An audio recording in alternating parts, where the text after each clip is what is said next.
Democracy is on foreign soil in Russia.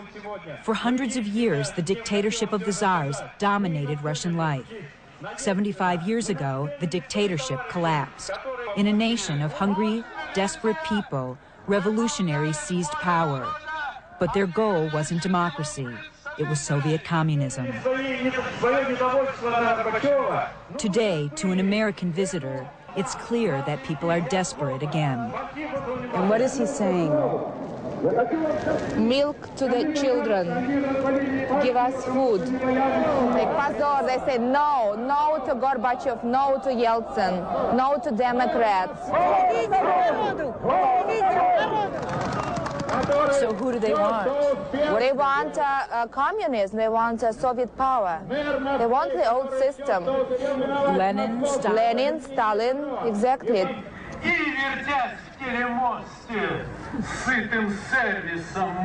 The Russian winter is always severe. But this year, it delivered the grinding, sometimes frightening reality of a country falling apart in the name of democracy.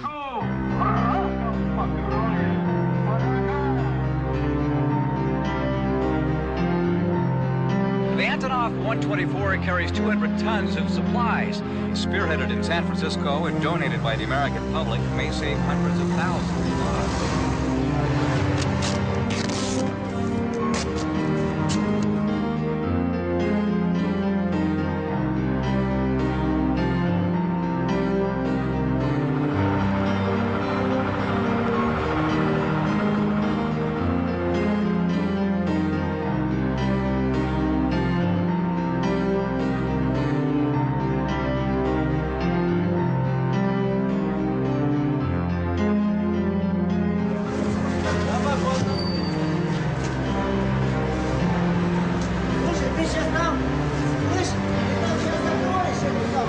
And we just completed bringing into the Soviet Union 200 tons of supplies. Moscow, the Russian Winter Campaign, a San Francisco relief organization, showcased the arrival of emergency medical supplies at a children's hospital. It was December 19th, 1991. The Soviet Union still existed. Soviet Foreign Minister Edward Shevardnadze thanked the Americans. A few hours later, his ministry would be abolished by a decree from Russian President Boris Yeltsin. A delegation of American and European doctors whisked through the hospital. Their glimpse of Russia was brief but unsettling.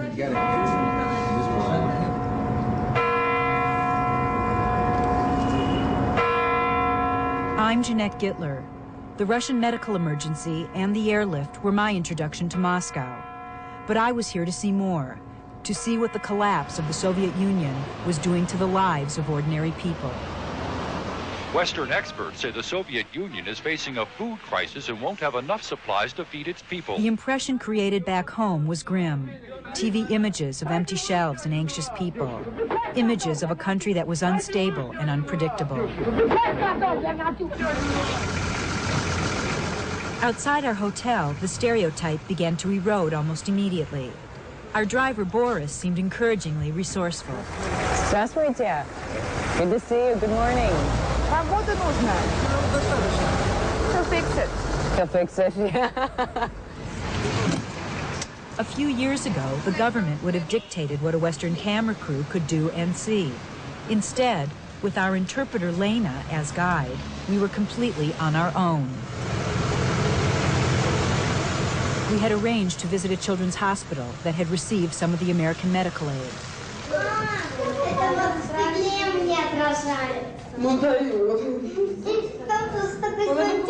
Hi, здравствуйте.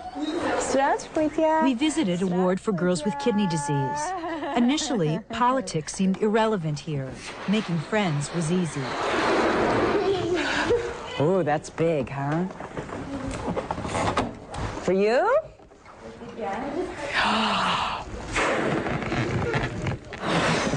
This is for you.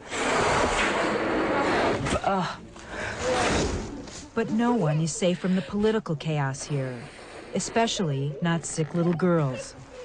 Teddy bear, look around. Teddy bear, touch the ground. Paulina is 9 years old. Her face and body are swollen by high doses of steroids. She has an illness in which her kidneys become inflamed and can't function. She was in pain and she cried, and even and there were situations when she didn't recognize me. It is a very serious condition. Paulina's mother, Lena, lives in the hospital room, hundreds of miles from home, to help her daughter. Paulina can do almost nothing for herself. The steroids have caused a calcium deficiency. So in addition to her illness, Paulina has 5 breaks in her spine. She can't walk, she can't even sit up. We are just two of us. We have a grandmother and a grandfather. They live in the Ukraine. With the stroke of a pen, Just 2 days before, Russia and Ukraine had signed a treaty as separate states in a new Commonwealth. The Ukrainian government was forming an army and issuing its own visas. If relations between Ukraine and Russia deteriorate, Lena and Paulina could be cut off from their only relatives. And where is Paulina's father? We don't know now. Single motherhood is very common here. Lena and Paulina receive no child support from the father. They've been able to live on Lena's regular salary because the Soviet government gave mothers paid leave to care for sick children. But now, even Lena's job is in jeopardy. I'm an astronomer by profession. I graduated from Moscow University. This is my house. This is your house. The observatory where they lived in the Caucasus Mountains was part of the former Soviet Academy of Sciences. And now what happens to your job? I don't know now. I was told that the Academy of Sciences of the USSR does not exist anymore. The Russian government had already announced that the academy would face cuts. No one knew what jobs would be eliminated or what would happen to the unemployed. Do you have enough money to get by? I don't spend a lot of money on the food. I only buy fruit for Paulina. I don't even think about other things. Under the Soviet system, healthcare has always been free. But in the past few years, many Soviet pharmaceutical factories have been closed for environmental reasons. Trade with Eastern Europe has broken down. And with no foreign currency to buy drugs elsewhere, Russian hospitals can't get the medicine they need. Lena relies on charity. For instance, yesterday, a person whom we don't know at all sent us the medication which we are using now. I think that she will recover. Everything will be all right. She was so sick so many times, and all the time the people helped us. And I'm sure she will be okay. American specialists were pessimistic when we described Paulina's condition. They said that dialysis or even a transplant might be called for. The drugs that are so difficult to obtain may just be a stopgap. On drugs alone, one doctor told us, it's uncertain Paulina can live into her teens. And when you think about what's happening in your country now, what do you think about? It is very difficult to think that your child cannot even sit down. And if something happens, the first children to suffer will be these children who cannot even walk. It's very difficult. I'm very sorry for my child. And it is very difficult for myself too.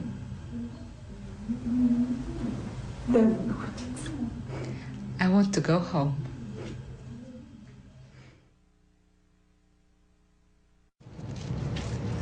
Now it's 2 white and 2 yellow.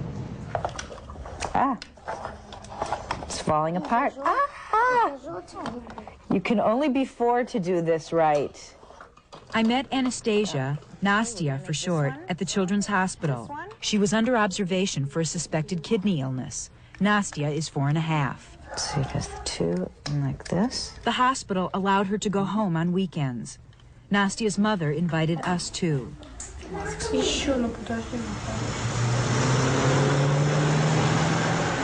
We drove through Moscow to Nastya's home on a slushy Saturday morning, past the familiar lines of gray-haired grandparents waiting for something to appear at the stores. At the south edge of the city, we spotted a crowd outside a subway station. It was an open-air market. And what, is this fat? This is fat and this is very popular with Russians. Because They cook with the fat? No, they eat it during the winter when it's very cold. There was no abundance here, just a little of this and a little of that. But there were no lines either because of the prices. How much are these tangerines? 25 rubles. 25 rubles. For some people it is very expensive. A ruble was worth about a penny. But the exchange rate was irrelevant. What mattered was what things cost versus what people earned. 200 rubles a month was an average state pension. So the food at this market was out of reach for millions of people. The elderly, the babushkas. Because babushkas, they live on their pension. And they can't afford to buy tangerines for 25 rubles. The fish were 80 rubles each. Would you like to taste it? No, thank you. The vendors were anxious to sell. Is it dried or is it? It is dried. That is.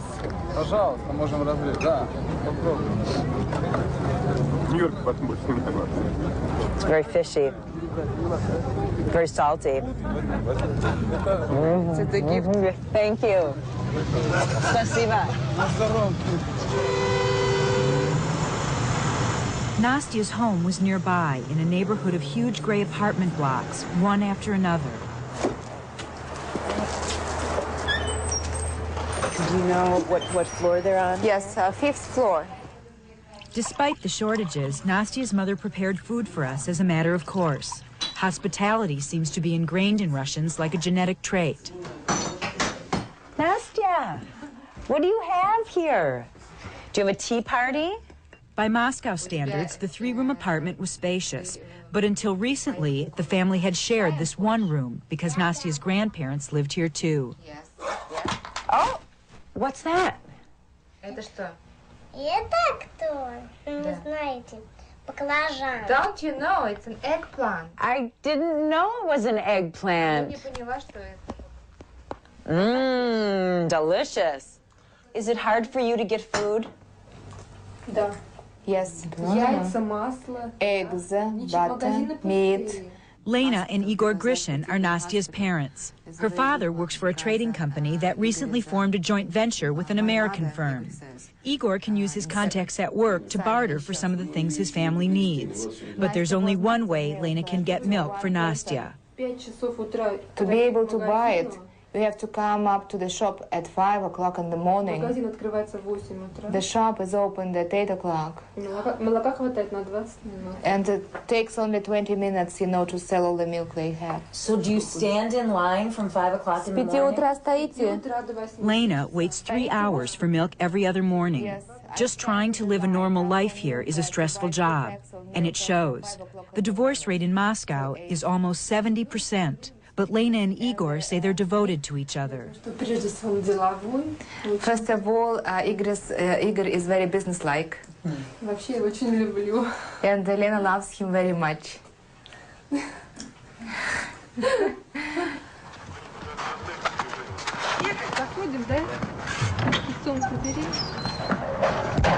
On Sunday evening, Nastya's parents took her back to the hospital. She was scheduled for a diagnostic procedure the next day. Everyone was nervous.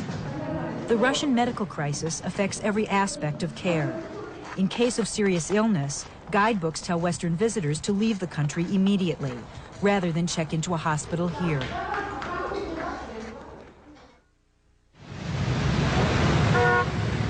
Increasingly clear during Baker's visit to Moscow was that Mikhail Gorbachev has lost power. Monday morning, December 23rd, Gorbachev was still in office, but Yeltsin was in power. The Russian president asked the United States for diplomatic recognition.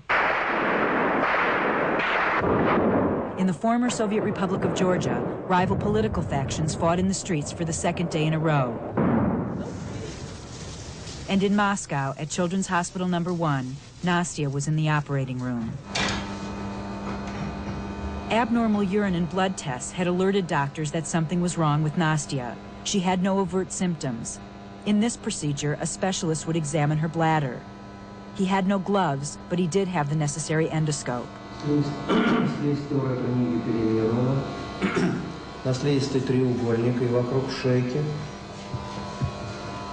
Better sterilization is urgently needed in Russian hospitals, and the general state of disrepair is obvious. The procedure lasted about 10 minutes.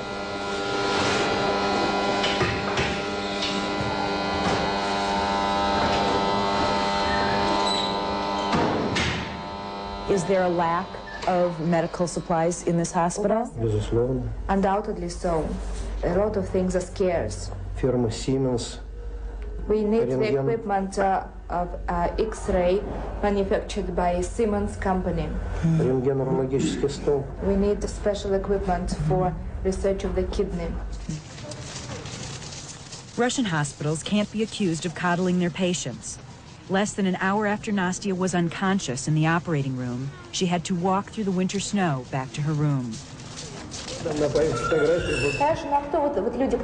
The doctor could not yet confirm a diagnosis, but he and his colleagues were eager to discuss Russian society. Surgeons are not exempt from shortages. Do they have families? Of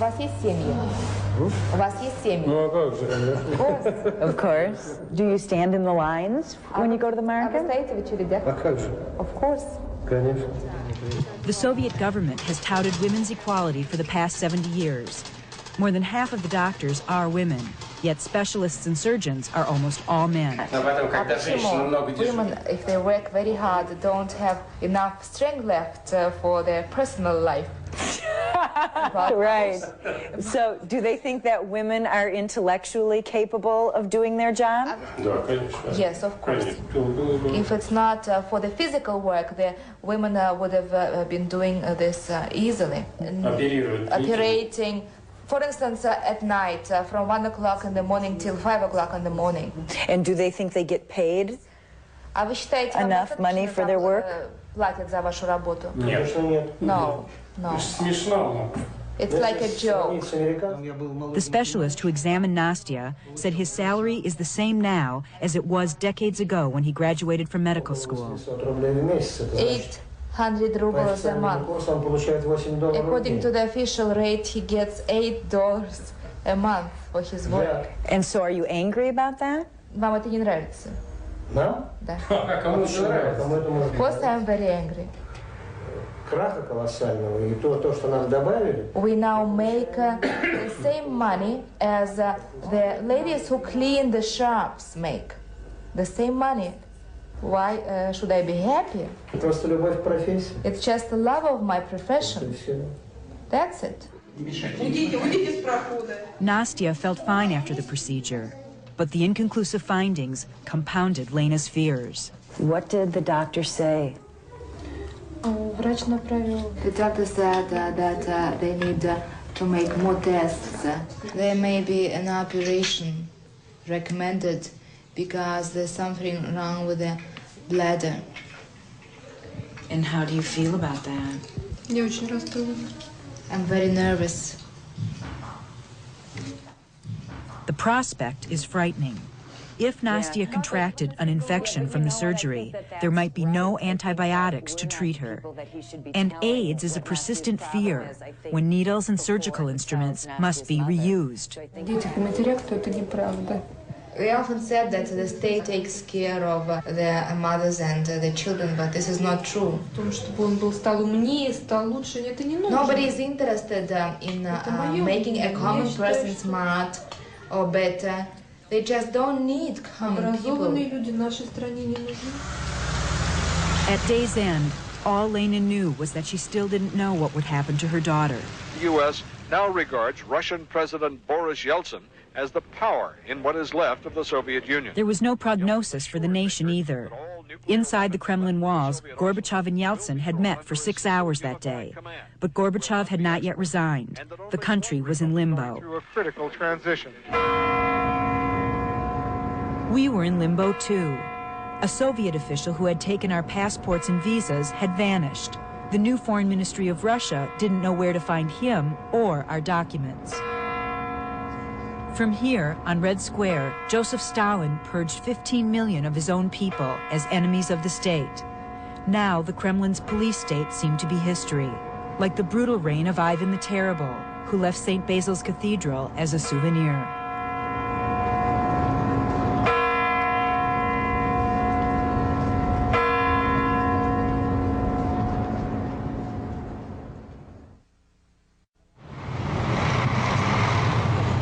To a Western eye, Moscow is a collage of contradictions.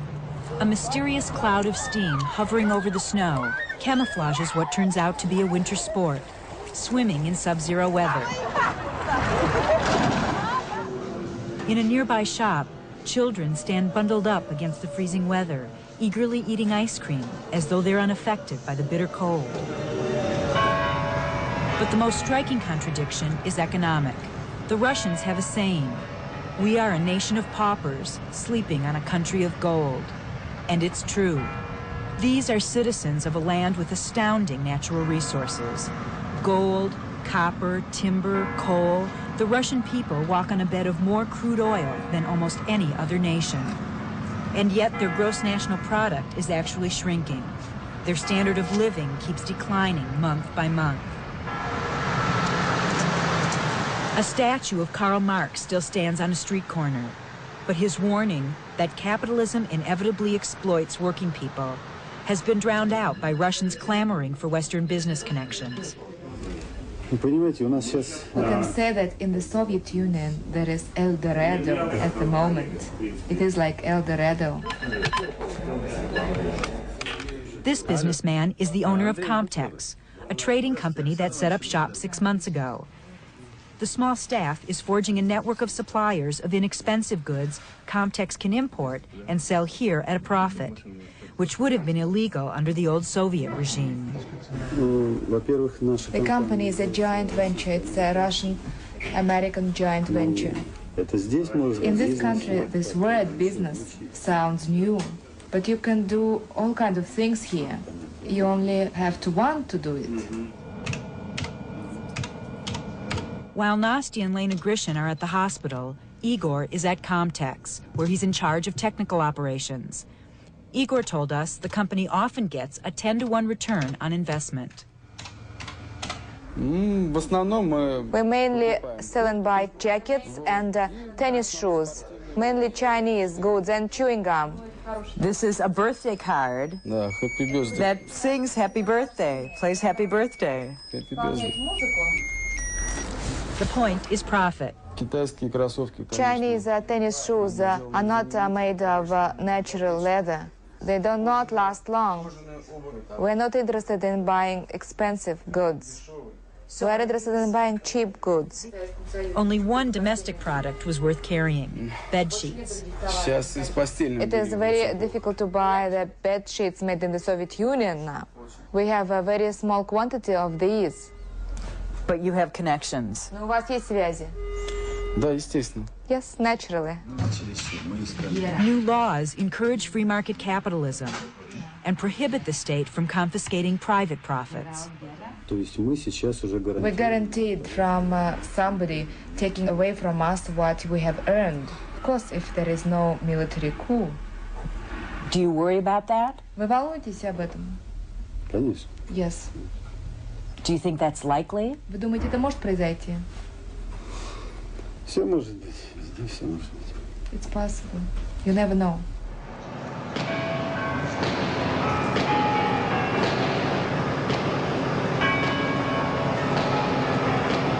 "75 years ago, Vladimir Lenin declared war on capitalist enterprises. He was the Soviet Union's first leader, and his tomb is a national shrine. It's still the biggest tourist attraction on Red Square.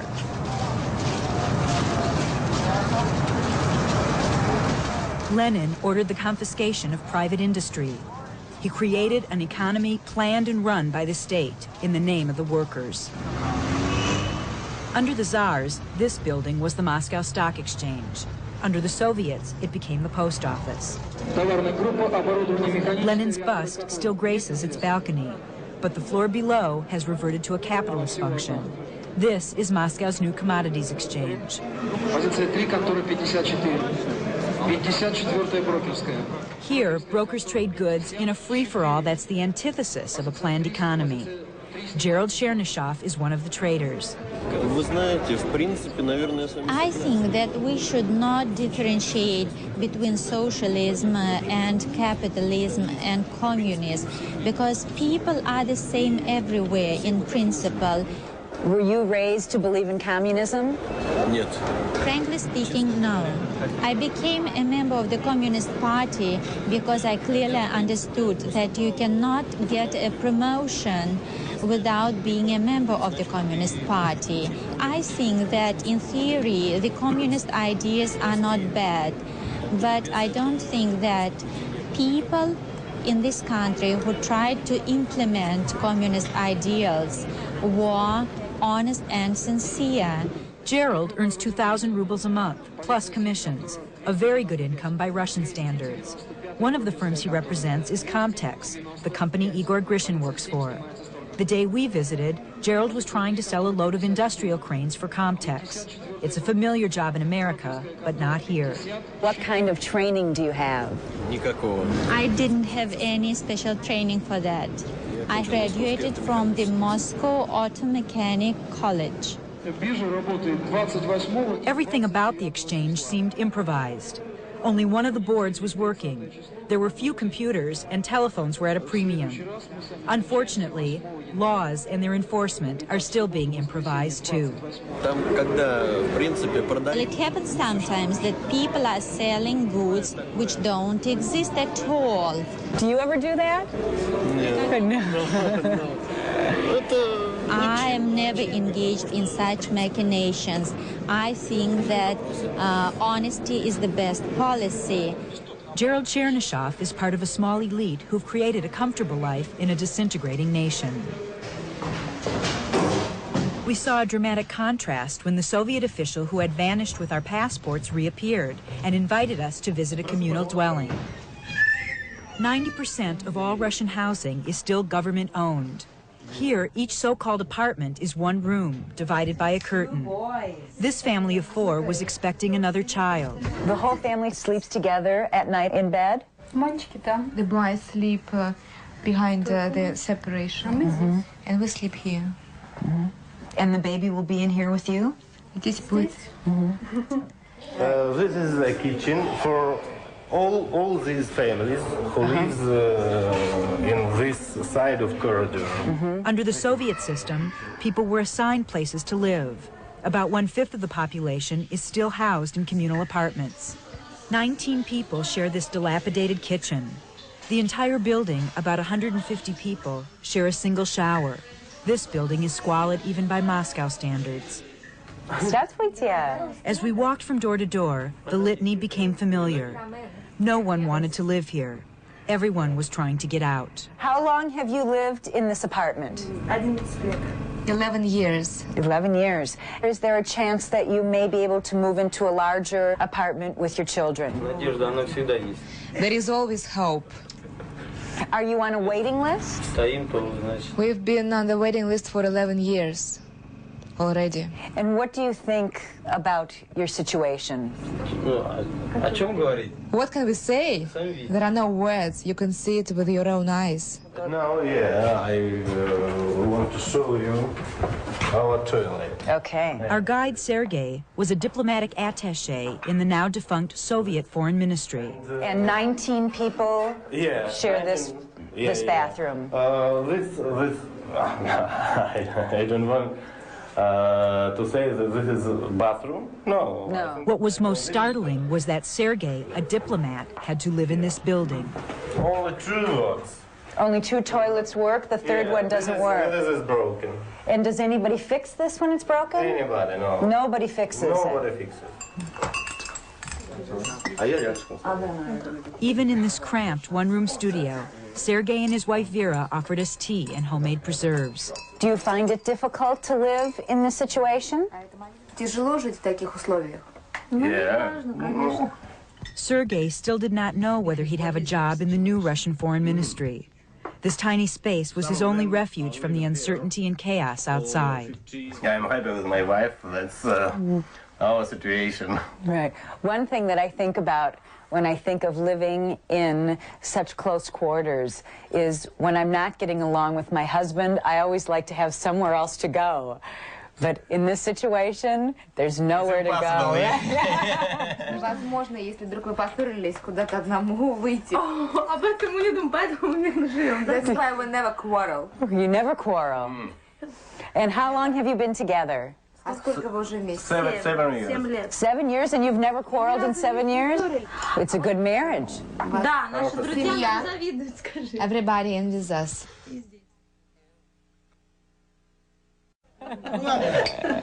Еще раз. На новых гостей наших.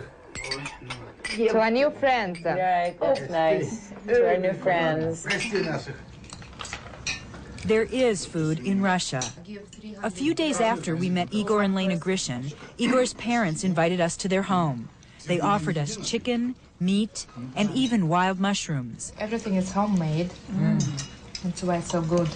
The dinner was generous, but Igor's mother made light of the time and energy she'd spent shopping.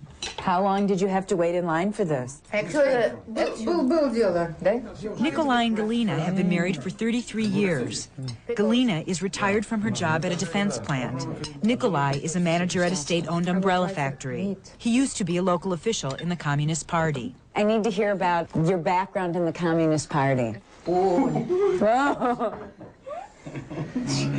13 лет только секретарем партии. for 13 years he was secretary of the Communist Party.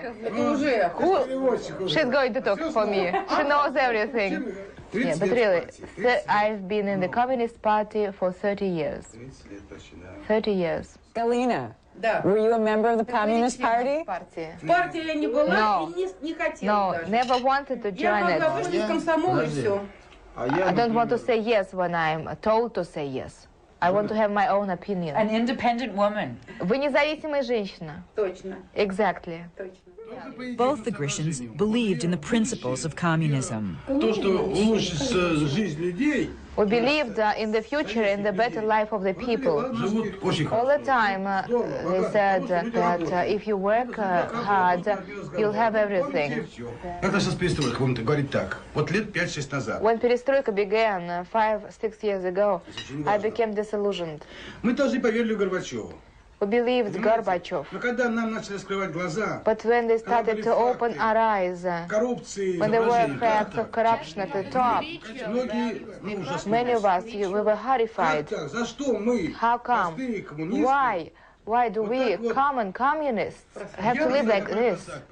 Did you ever think that while Igor was growing up, that he would be faced with this political situation? Как сейчас? Нет. Нет. В то время было все хорошо, At все the time, нормально. everything was all right. Все было. The shops Пусть were не full of такие уж things. были обширные, как говорится, вот оклады, Probably we're not но всего нам so хватало. rich, but we had Все enough. нормально. Как-то шло, как-то все своим чередом, все было We had нормально. everything. Просто плохо. Злые. We are angry because of these problems, because of the hardships. Because you have to think all the time how to get this, get that, angry. Do you think life has gotten more difficult? Yes, more difficult. When do you think it got more difficult? Когда вот стало намного тяжелее жить? Пожалуй, в этом году. This year. This year. Да, в этом году. The workers, they were much better off before than they are now. Back in my hotel room, our interpreter, Lena Polyakov, reminded me that the Soviet regime had provided some workers with a long list of benefits. Everything was free, education was free, you didn't have to pay for it, medicine was free, and if you worked at a big factory or a big enterprise, you had your own holiday center for which you didn't pay, you had your own summer camp for children for which you didn't pay, and you know, they didn't have to think about making their life better. They had a lot of things, but now, with prices going up, they are becoming very poor. Do you think democracy has been a positive change in your life? For me, yes. Because my life changed very quickly when perestroika began, because before perestroika I worked as a guide, and when I was a guide we were never allowed to receive any money from people. So we had to tell them. How would somebody know? Well, there were people around, guides, who could report on you. And who would they report that to? KGB and the managers of tourists. And then I had to go and write a report about the people I met to KGB. We had to do it. We could not protest because, we were afraid. Russians are not afraid to protest today.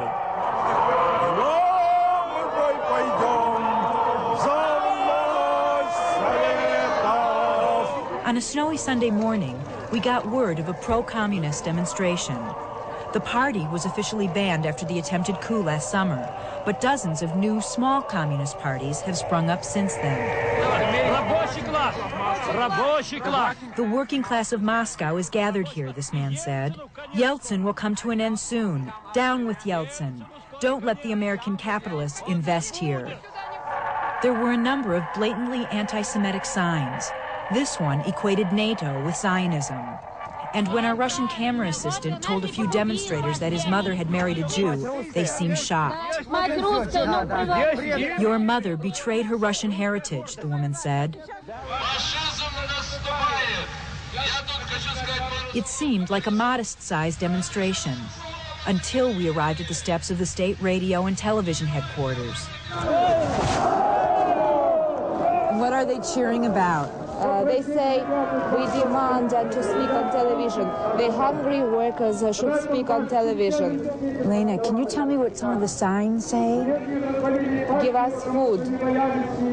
Give us Soviet power. Mr. Zionists, give us Soviet power. As an American Jew, I was taken aback by so many anti-Semitic slogans mixed in with the communist banners. I questioned the man behind me. Do you believe that Zionism is the cause of problems in this country? I never thought about this. I've got a lot of friends who are Jewish, and I don't think so. We lived before and never thought about Zionism, but now when you watch Soviet television, you start thinking about the influence of Zionism. The man who is speaking now is a general. And what is he saying? They call on the people to unite and to fight the fascists. They call the Democrats the fascists. They позор. They say no, no to Gorbachev, no to Yeltsin, no to Democrats. Are you against Yeltsin and Gorbachev? Yes, undoubtedly so. These are traitors of the Soviet people. I was a little frightened, and I was surprised. Unfortunately, I think that a lot of very nice people who are kind and good-hearted people, they are under the influence of certain people who blame, the Jews for everything. Who were the people at the demonstration? I think that there were a lot of people there who were honest communists, and they don't want any changes. They don't like what the Democrats stand for. They don't want the plurality of opinions. They don't want the freedom of speech. And according to them, the Democrats are only interested in making money for themselves. And that's why, they blame Democrats for all the shortages and for everything. And they call Democrats mafia. They claim that the mafia yes. are Democrats. Yes.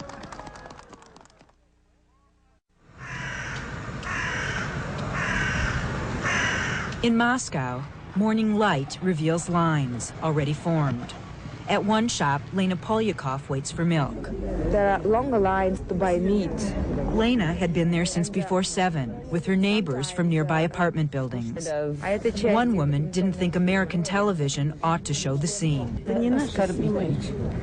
You hurt our feelings when you shoot us standing in a line. Why does it hurt your feelings? This is our pain, and we don't want you to talk about our pain. We have our own dignity. The shop opened at 8.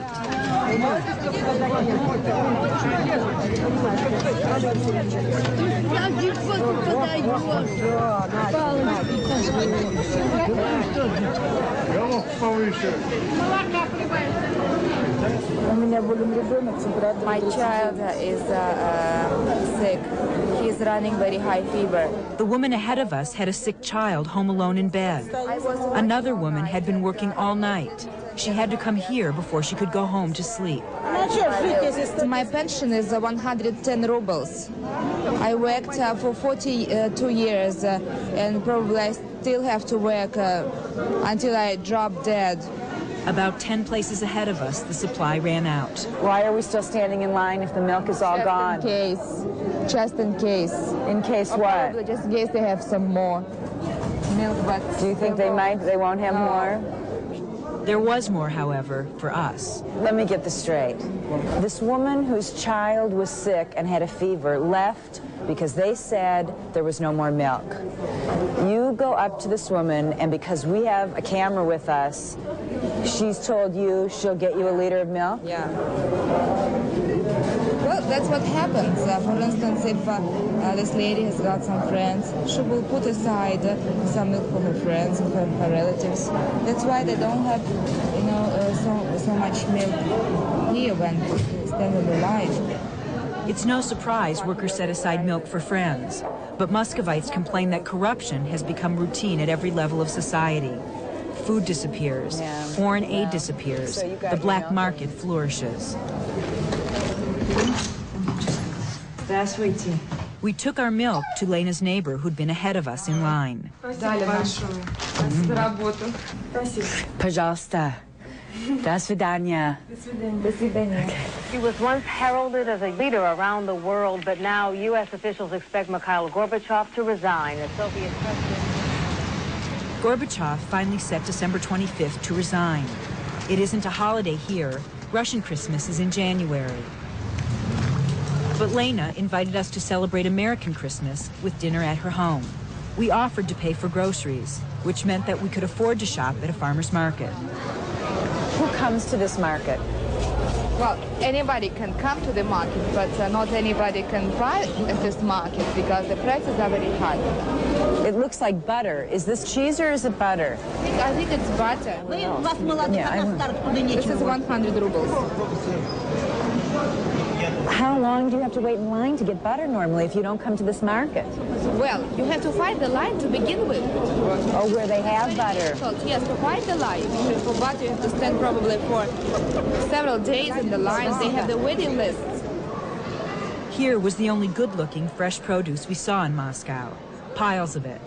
After our experience in the milk line, this market seemed almost unreal. This is sweeter. I think I like the taste of the first one. This is aged longer. It's harder. Возьмите. Спасибо. Let's buy some. Onions, 4 rubles. 3 rubles. All right. Значит, what's he saying? Сколько? I'm bargaining. You're bargaining? So is chicken, beef, everything is about the same price per pound, or it depends? No, I don't really know because I don't buy meat here. You like that piece of veal? This will be about 400 rubles. That's all right. The station's paying for it. What do we care?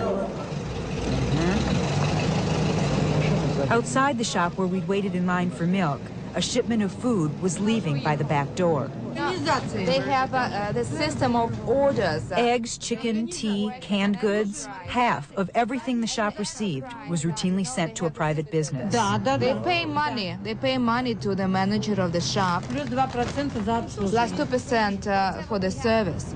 Small wonder the shop had such meager supplies for the patient customers who stood in line. Women here, most of the women, have to work all the time. I think that in most cases in this country, men don't really help. In a country where politics has made milk a rare commodity, even laziness has political roots. There are a lot of things which are to blame for this situation. I think that actually the World War II is to blame for this. Because after the World War II, there were so few men left. 25 million Russians died in World War II. You know, a man was something you really were very careful with, because if he doesn't like you, he will go and find somebody else next door.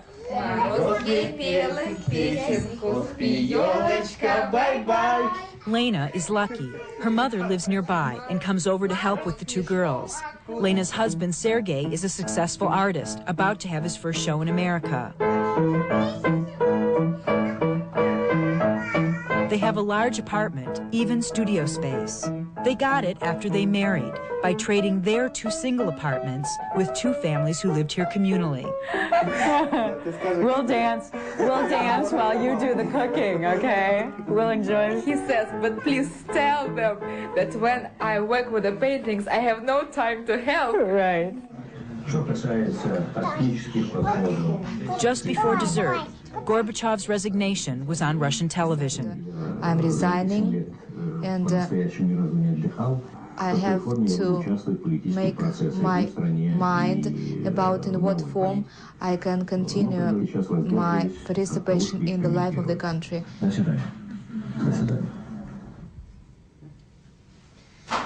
very important moment. We're very sorry now. He resigned. Our driver Boris was not sympathetic. How could Gorbachev bring the country to the crisis? We are a very rich country. We have got everything. How could it happen that we have nothing? I think that what is happening now is quite natural, and it couldn't be anything different. If you are a leader, you have to foresee things. The revolutionary process through which we are going is impossible without victims. We can understand this. But to bring the country to poverty, it's impossible to understand and forgive it.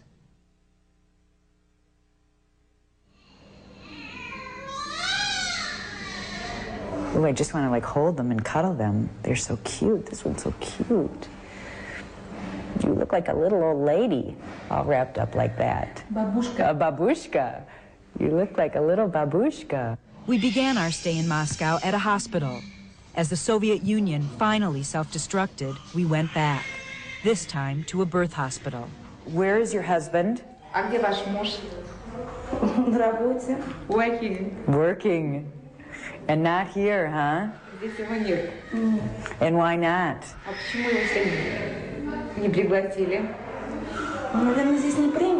Not accepted here. My husband is an artist, and he should look at me and see beautiful. I don't think I look beautiful now. Don't you think the experience of giving birth to a child is beautiful? On the one hand, it is beautiful, but on the other hand, it is human pain. And pain never makes people beautiful. Giving birth here is dangerous, too. Anything might be unavailable, from a fetal monitor to clean sheets. The infant mortality rate is twice what it is in the U.S., and 7 times as many mothers die in childbirth. I've been through this twice. Janet 2 razy рожала.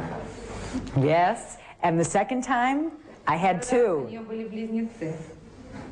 Герой Соединенных Штатов. Hero of the United States. Ой. Ой.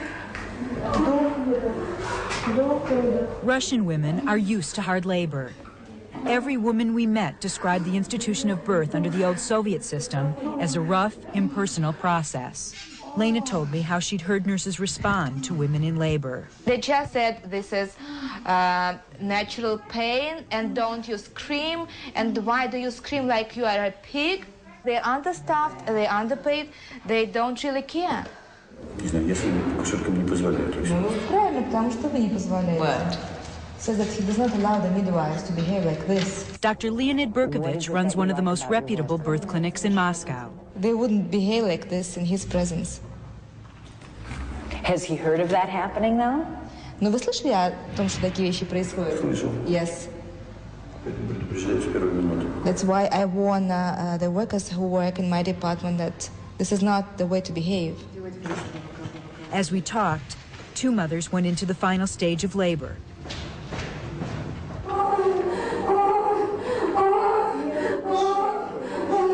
Life is so unstable here and such a struggle that Russians are actually having fewer children.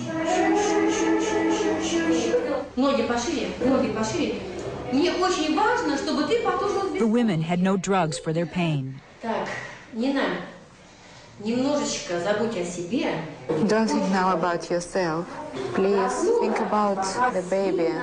In contrast to the fractured institutions of the old Soviet Union, these mothers were strong, determined, and long-suffering. Push again. Once again. Good girl. Еще, моя хорошая, еще немножечко, еще. Все. Все, еще капельку. Капельку потужилась. Потужилась. Еще, ну потужься. Кого натираем? That's her boy. Еще потужилась. Push again. One of the babies had a difficult birth. Don't scream. Just keep silent. Push again. The nurse rushed the baby away to give him oxygen. The other baby's birth was typical of so much in Russia. A painful struggle, but perfectly normal. Congratulations. Look at him. Hold him well. Both babies were healthy, but I couldn't help wondering whether this would turn out to have been the easiest day of their lives.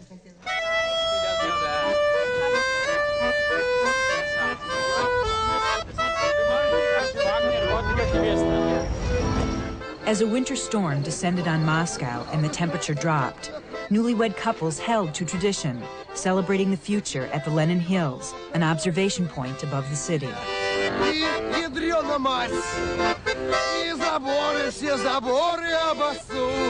Somewhere in the mist, Boris Yeltsin was at work in Mikhail Gorbachev's old office.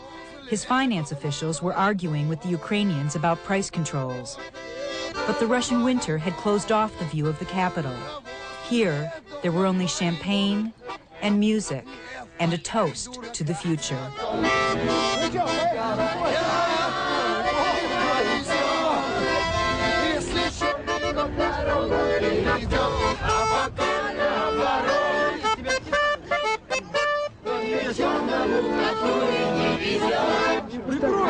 Синие птицы кричат, как соловьи. Не целуйся, слышишь? Не целуйся, слышишь? Вижу тень моих скосов, вижу берег полоски ила. Я готов целовать песок, по которому ты ходила. Калюка моя, приятно моя.